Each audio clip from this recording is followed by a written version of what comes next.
Welcome back to the DAZN Boxing Show. I go by the name of Barak. And I'm Barak, the boxing bully. And it's award show season in the boxing world. That's right. It's time to pick the most prestigious award, in my opinion, because what do we look for when we watch a boxing match, Barak? What do casual fans look for when they watch a match, Barak? They look for a knockout. That's right. So it's time for a knockout of the year. And this wasn't easy, Barak. I mean, I know you struggled with picking yours. Let's not give it to them yet. I definitely struggled. I know what yours is, and I believe yours is good. I believe you probably would have a great argument. This is a hard one because there was some really, really nice ones this year. Really nice knockouts this year. All right, well, look, I'm going to give you mine, and I'll give you my reason. I like to sometimes give my reasoning before giving the knockout, so I'm going to do that. All right, so this particular knockout, the reason why I picked it, Barak, was because there was a lot of bad blood between these two fighters. And I know yours as well. And yours is really good as well. I witnessed it as well, but there was no animosity. It was just like I got to handle this. This particular fight, the fighter that knocked the other guy out was a guy that doesn't speak much. He's very quiet, doesn't even smile. He doesn't even ever look happy.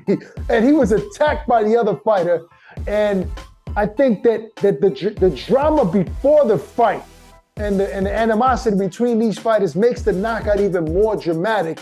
And I think the placement of the shot, the textbook two-shot combination, and the second one landing picture perfect and putting guy completely to sleep. I'm talking about Taylor Plant versus Anthony Dirrell, knockout of the year, no question about it. That was a perfect left hook to the body, left hook upstairs. And what he did afterwards, you guys know I wasn't happy about it, but I can't deny that being a knockout of the year.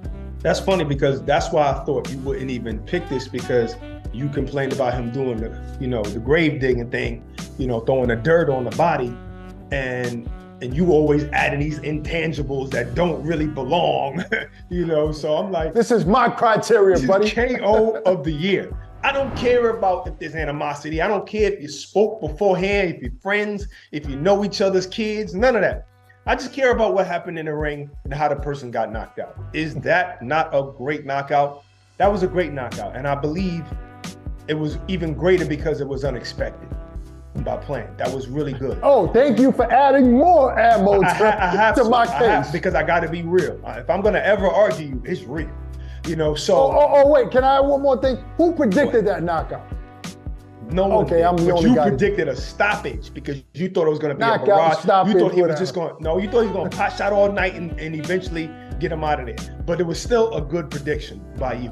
Now, I spoke to Dirrell years ago, and I asked him. I said, "Are you in your prime?" He said, "No."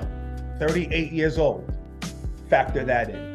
Now, my knockout of the year is, this is why I factored that in. My knockout of the year is Terence Crawford versus Avanesyan.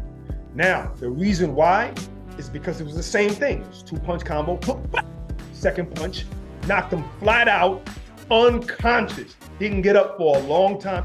And matter of fact, it was very scary. That was very scary.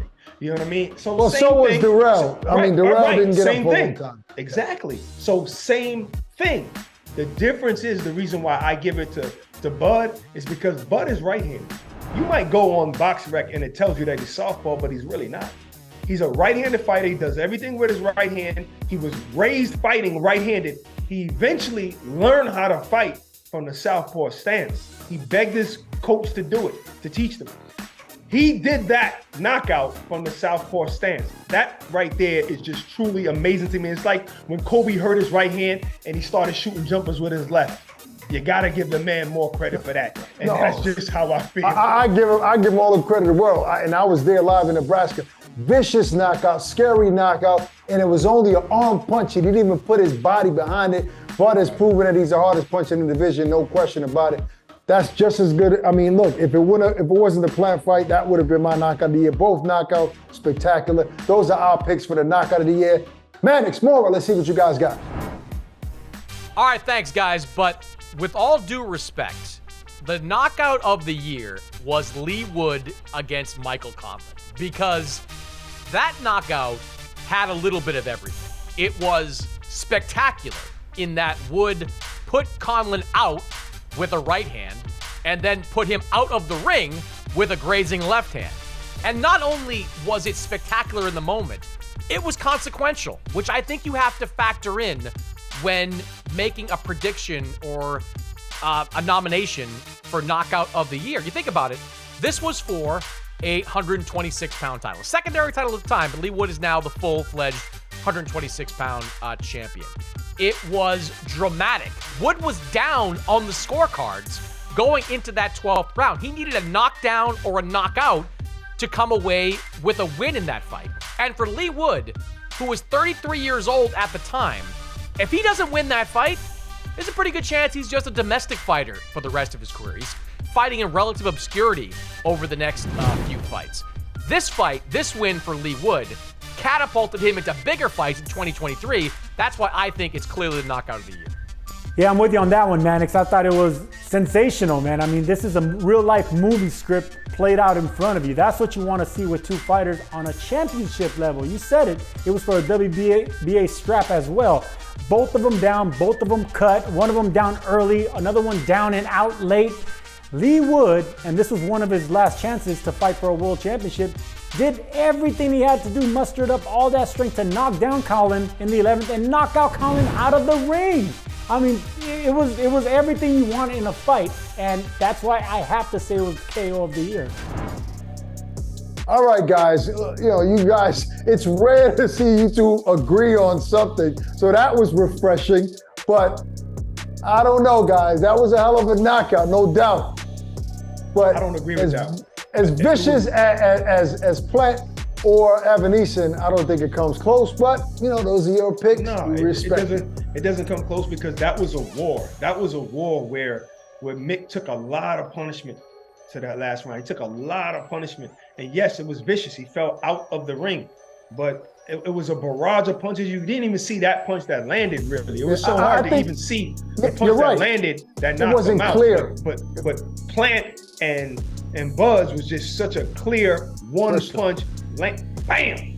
That crystal clear. I think you guys picked more because of the war that it was and an entertaining fight and how it ended. But we're talking about knockout of the year.